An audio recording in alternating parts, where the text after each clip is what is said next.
Mga kapuso, kayo ba ay madaling pawisan at mainitan sa gitna ng matinding init? May posibilidad po na dahil po yan sa mataas na body mass index o yun pong timbang ng isang tao.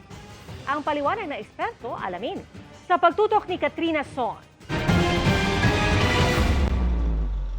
Tuwing ramdam ni Alicia ang matinding init, naglalagay siya ng yelo sa bimpo para ipunas sa batok at mga braso.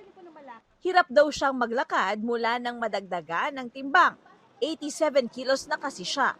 Mas nag-iingat pa dahil diabetic at may alta presyon pa. Nung 55 kilos ako, mabilis akong kumilos, hindi ako inihingal, tapos kaya kong maglakad ng ilang oras.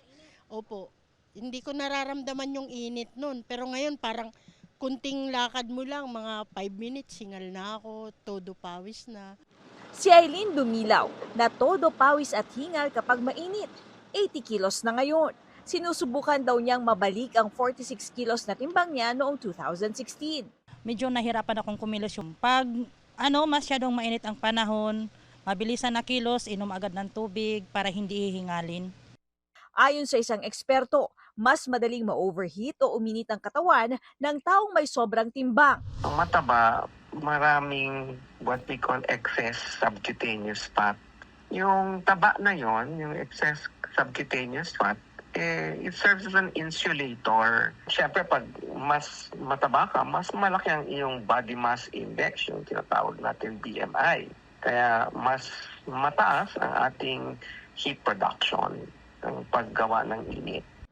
Payo nila para hindi makaramdam ng sobrang init ang mga nasa heavier side o obese. Ugaliing uminom ng tubig lagi para laging hydrated.